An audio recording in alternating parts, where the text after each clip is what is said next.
Kung bago ka pa lang sa channel ko, pindutin mo na ang like button at mag-subscribe na sa aking channel. At pindutin mo na rin ang notification bell para updated ka sa mga videos kagaya nito.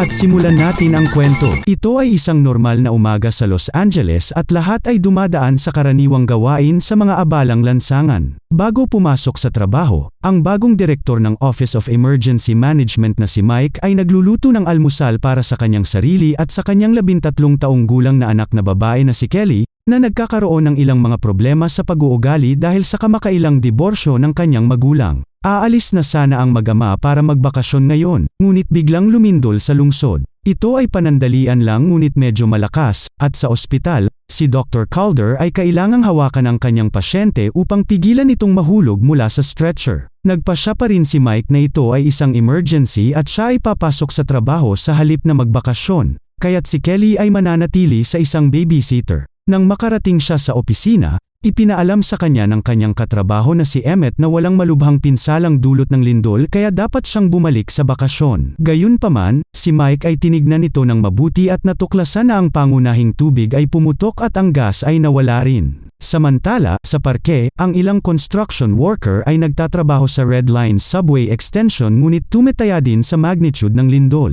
Bigla silang nakarinig ng ingay at laking gulat nila nang makitang may lumabas na kakaibang dilaw na gas mula sa lagusan. Nagmamadali silang tulungan ang isang manggagawa sa labas ng lagusan at natuklasan ang kalahati ng kanyang katawan ay natatakpan ng paso. Nang marinig ang ulat, pumunta si Mike sa parke at nalaman na ilang katawan ng manggagawa ang nagdusa sa mga paso na ito. Sinisisi ito ng lahat dahil sa steam, ngunit hindi ito pinaniniwalaan ni Mike. Sinusubukan niyang suspindihin ang mga linya ng subway na tumatakbo sa lugar kung saan nangyari ang mga pagpatay, ngunit tumanggi si MTA Chairman Olber dahil sa palagay niya ay wala sa anumang panganib ang mga tren.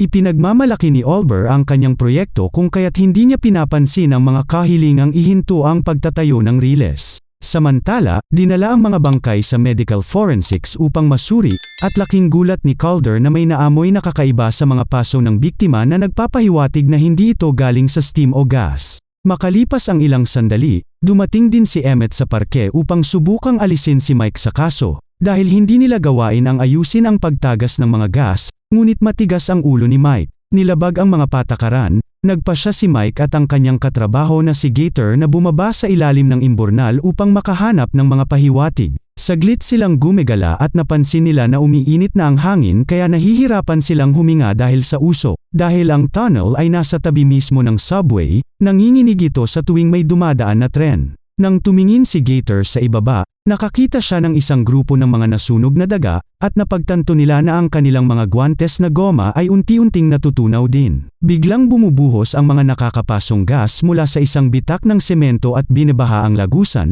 kaya't ang dalawa ay kailangang tumakas ng mabilis hanggat maaari upang hindi masunog ng buhay. Nang makita ang ebidensya, inutusan ni Mike si Emmett na isara ang parke. Maya-maya, dinala ni Olber si Amy, isang geologist na nagsasabing ang buong lungsod ay hindi matatag sa geologically at hindi nila dapat pasabugin ang mga tunnel sa ilalim nito. Dinala siya ni Mike sa parke at gumagamit siya ng ilang makina para magpatakbo ng ilang pag-aaral. Ang conclusion na kanyang narating ay medyo nakakabaliw.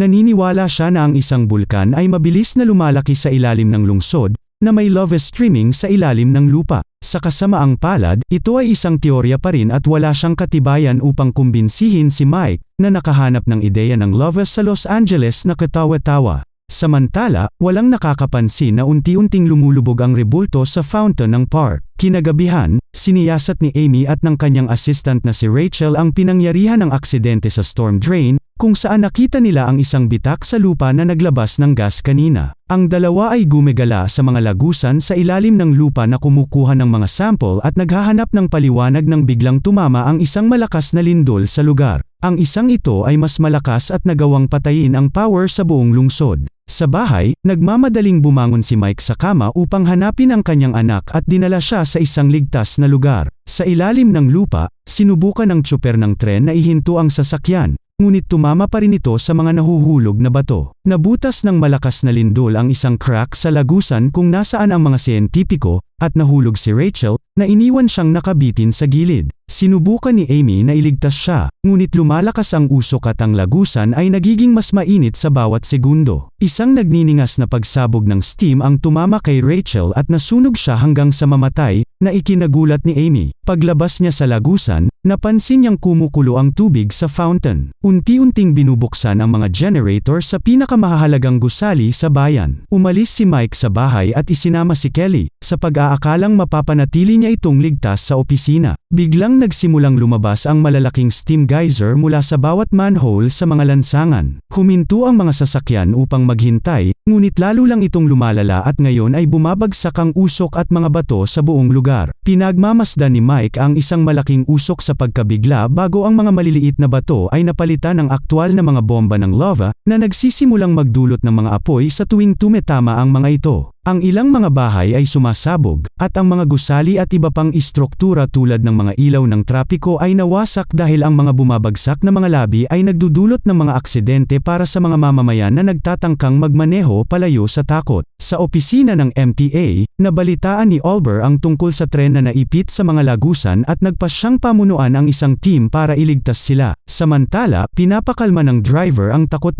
na mga pasahero at sinubukang lumabas, ngunit ang mga pinto ay na-stop. Bumalik sa mga kalye, si Calder ay naipit din sa trapiko, at pinapanood niya kung paano tumama ang mga lava bomb sa isa sa mga dumating na truck ng bumbero. Itinigil ni Mike ang sasakyan upang subukang pakalmeyan ang mga mamamayan, ngunit marami na ang nagnanakaw sa mga tindahan. May nagnakaw din ng mga kagamitan ni Amy habang siya ay naguguluhan sa katotohanang mayroong abo na bumabagsak sa lahat ng dako. Habang ginagawa ng mga bumbero ang kanilang makakaya upang harapin ang sakuna, sinubukan ni Mike na makarating sa opisina, ngunit itinigil niya muli ang sasakyan nang makita niyang ginagamot ni Calder ang isang nasugatan na sibilyan. Sinabi niya sa kanya ang tungkol sa natamba na truck ng bumbero at si Mike ay nagmamadali upang subukang tulungan ang mga bumbero, ngunit ang lahat ng tao ay nag-freeze nang magsimulang umalingaw-ngaw ang lungsod. Biglang tumama ang isa pang malakas na lindol sa lugar, na sinira ang isang gusali na at bumagsak ang mga basag na salamin sa kanilang lahat. Nakakagulat na makita ni Mike ang teorya ni Amy na nagkatotoo ang isang bagong likhang bulkan ay sumabog mula sa mga hukay sa gitna ng lungsod at ang lava ay nagsimulang malayang dumaloy sa Wilshire Boulevard, na sinusunog ang lahat ng bagay sa madaanan nito. Ang lava ay nagsimulang tunawin ang mga sasakyan, at isang takot na si Kelly ay umalis sa kotse habang siya ay sumisigaw sa kanyang ama para humingi ng tulong. Isang bomba ng lava ang bumagsak malapit sa kanya at nasunog ang kanyang pantalon, kaya tumakbo si Mike sa kanya at tinulungan siyang patayin ang apoy bago siya binuhat. Nang makitang napapalibutan sila ng lava, tumakas si Mike sa pamamagitan ng pagtalon sa kanyang sasakyan at pagkatapos makarating sa ligtas na lugar, pinagmamasdan niya ang kanyang sasakyan habang nilalamon ito ng lava. Pagkatapos ay sinundan ng lava ang nakatamba na truck ng bumbero at sinubukan ng isang firefighter na iligtas ang kanyang nakulong na katrabaho, ngunit hindi niya ito nagawa sa tamang oras at namatay silang dalawa dahil sa lava. Habang ang isa pang pagsabog ng lava ay nagdudulot ng isa pang napakalaking pagsabog, binili ni Mike si Kelly kay Calder upang madala niya ito sa ospital kasama ang iba pang mga nasugatan. Hiniling ni Kelly sa kanyang ama na sumama sa kanya, ngunit muli ay inuna ni Mike ang trabaho niya at iniwan siya. Maya-maya ay lumilipad na ang mga helicopter na puno ng mga reporter sa buong lugar, na nagpapakita ang lava ay dahan-daang dumadaan sa pangunahing LA Avenue. Iniiwan ng mga tao ang kanilang mga tahanan habang nagsisimula silang magwatak-watak, at sinisigurado ng isang cute na aso na kukunin ang buto nito bago sumama sa may-ari nito. Makalipas ang ilang sandali, sinamahan ni Amy si Mike sa kanyang mga pagsisikap na tulungan ang mga pulis at ang mga bumbero na ayusin ang isang ligtas na paglikas at subukang kontrolin ang lava. Gusto ni Mike na magtayo ng isang harang na maaaring pigilan ang lava mula sa pag-abot sa natitirang bahagi ng LA, kaya lahat ay nagtulak ng bus at pagkatapos ay binutis ang mga gulong upang magamit ang sasakyan bilang isang pader. Pagkatapos ay sinubukan ni na Mike at Amy na iligtas ang isang walang malay na lalaki sa kaligtasan, ngunit sa sandaling iyon, isang nagniningas na puno ang bumagsak at hamarang sa kanilang daan. Ibinaba ng mga bumbero ang kanilang hagdan at inilagay ng dalawa ang katawan dito bago sumabit sa gilid upang makalayo. Habang ang hagdan ay gumagalaw sa itaas ng lava, ang mga binti ng biktima ay nagliliyab, at tatlo sa kanila ay nagsimulang magpanik upang alisin ito. Dahil sa paggalaw ng hagdan na bali ito, ngunit sa kabutihang palad ay nahulog sila sa isang ligtas na lugar sa labas ng lava at agad na tumulong ang mga bumbero. Nagsisimula ng nang isipin ni Amy na dapat silang sumuko sa lungsod at tumutok sa paglikas, ngunit patuloy na nagpaplano si Mike. Di nagtagal, ang mga pulis, manggagawa ng lungsod, at mga bumbero ay kumukuha ng mga jackhammer at iba pang mga tool upang gumawa ng daanan sa mga lansangan at subukang gabayan ang lava palayo sa mahahalagang lugar. Samantala, nagsisimula na ring punan ng lava ang mga lagusan ng Red Line habang pinangungunahan ni Oliver ang kanyang squad sa bumagsak na tren sa paghahanap ng mga nakaligtas. Ang lahat ay walang malay at kailangang nilang kaladkarin sila palabas ng sasakyan, ngunit at least sila ay ligtas. Habang papalapit ang lava, napansin ni Oliver na nawawala din ang tsuper ng tren at bumalik siya para hanapin siya. Buhay ang driver ngunit walang malay kaya kinailangan siyang buhatin ni Oliver para umalis. Ang mga sapatos ni Oliver ay natutunaw sa bawat hakbang na ginagawa niya habang ang lava ay umabot sa tren at nagsimulang matuno ito. Nakonsensya sa kung paano niya hinarap ang sitwasyon, tumalon si Oliver sa lava at hinagis ang driver sa kanyang team bago siya mamatay. Bumalik kay Amy, kumuha siya ng basketball mula sa isang tindahan at inilagay ito sa lupa kung saan nagsimula itong gumulong mag-isa. Ito ay nagpapahiwatig ng pagdisposisyon ng lupa at nagpapahiwatig din ito na ang lava ay pupunta sa direksyon ng gasolinahan. Ang mga manggagawa ay patuloy na nagtutulak ng mga sasakyan at iba pang mga sasakyan upang subukang gabayan ang lava, ngunit ito ay hindi masyadong mahusay. Sa kalaunan, isang grupo ng mga emergency na truck ang dumating at sina Mike at Amy ay lumikha ng isang plano upang magtayo ng mga konkretong barikada sa intersection ng Wilshire Boulevard at Fairfax Avenue, gagawa ng harang ng lava kung saan matitipon ang lava habang ang mga helicopter ay nagwiwisik ng tubig dito upang makagawa ng isang cross. Sa lalong madaling panahon ang bawat tao nagtutulungan, kahit ang ilang natitirang mga sibilyan, ay itinutulak ang bawat piraso ng mga debris na magagamit habang ginagabayan sila ni Mike na may maayos na mga utos upang panatilihin ang barikada sa tamang direksyon. Samantala, sa medical na tents, ang mga veterinaryo ay nagsisimula ring magligtas ng mga hayop. Tinutulungan ni Calder ang ilang mga bata sa kanilang mga paso at hiniling kay Kelly na panatilihin silang naaaliw hanggang sa mahanap nila ang mga magulang nila. Bumalik sa mga lansangan, natapos na ang gawin ang harang at nagpatuloy ang mga bumbero sa pagbuga ng tubig gamit ang mga hose at kanya ng truck. Hindi nagtagal ay sumama na rin ang mga helicopter sa koponan upang magpakalat ng mas maraming tubig at pinamamahalaan nilang tumigas ito ng sapat upang matigil ito. Lahat ay nagagalak at nagdiriwang sa pag-aakalang tumigil na ang lava. Gayunpaman, nag-aalala pa rin si Amy at pumasok sa subway tunnel para mag-double check ito. Gamit ang isang gadget, kinumpirma niya na ang lava ay gumagalaw pa rin sa ilalim ng lupa. Tinawagan niya si Mike at ipinaliwanag na hindi nila pinigilan ang lava, lumipat lang ito sa ibang lugar, at inihambing niya ang paparating na pagsabog na nangyari sa Hiroshima. Ang lava ay naglalakbay sa Red Line subway extension, at ang kanyang mga kalkulasyon ay nagpapahiwatig na ang pangunahing pagsabog ay magaganap sa dulo ng linya sa Beverly Center, kung saan ang mga medical tent ay nakatayo. Agad na sinamahan ni Mike si Amy sa dulo ng linya at ibinaba nila ang isang video camera sa tunnel upang pagmasdan ito, ngunit mabilis itong nasunog ng daloy ng lava. Kailangang itulak ni Mike si Amy palayo bago pumutok din ang apoy sa kalye. Sinusuri nila ang bilis na nakikita nila sa tunnel at natuklasan na ang lava ay sasabog sa dulo ng pulang linya sa loob ng 30 minuto. Matapos tawagan si Emmett para masimulan na niyang lumikas sa mga medical tent, tinalakay ni Mike ang kanilang mga opsyon kay Amy para lang mawala ng pag-asa ito. Sa kabutihang palad, si Mike ay nakakita ng isang gusali at na-inspirasyon ng isang ideya. Maaari silang gumamit ng mga pampasabog upang gumawa ng mga channel sa kalye na ilihis ang daloy ng lava sa Bellona Creek na sa kalaunan ay mapadaloy ito sa karagatang Pasipiko. Ang daanan ay naka-incline sa kabilang direksyon, ngunit maaari nilang lutusin iyon sa pamamagitan ng paggiba sa isang 22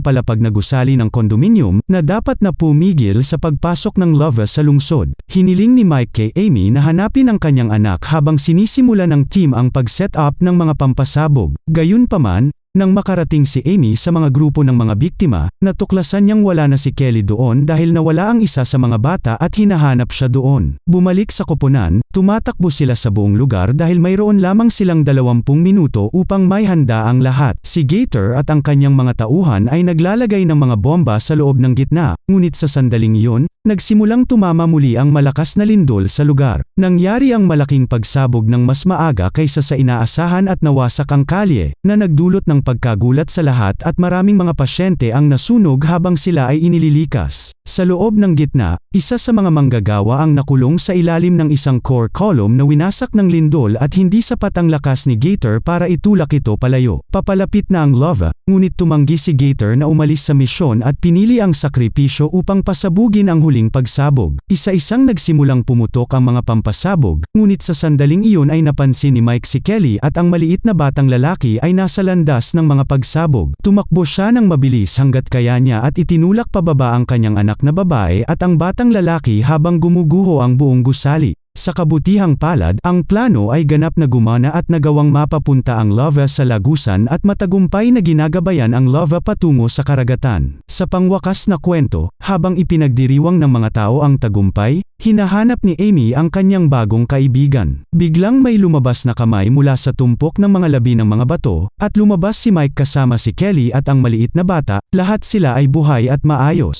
Napansin ng bata na ang lahat ay natatakpan ng abo, na ginagawang pareho ang kanilang hitsura anuman ang lahi hanggang sa magsimulang bumuhos ang ulan at hugasan ang abo. Inamin ni Amy na kung siya ang namumuno dito, baka isinakripisyo na niya ang kalahati ng lungsod, kaya pinasalamatan niya si Mike sa pagtuturo sa kanya na huwag sumuko. Sa sandaling iyon, dumating si Emmett na may bagong emergency para kay Mike, ngunit tinanggihan niya ito. Sinabing aalis siya para magbakasyon kasama ang kanyang anak na babae. Mag-subscribe para sa higit pang mga video na tulad nito, i-on ang notification, at mag-iwan ng like para matulungan ang aming channel. Salamat sa panunood.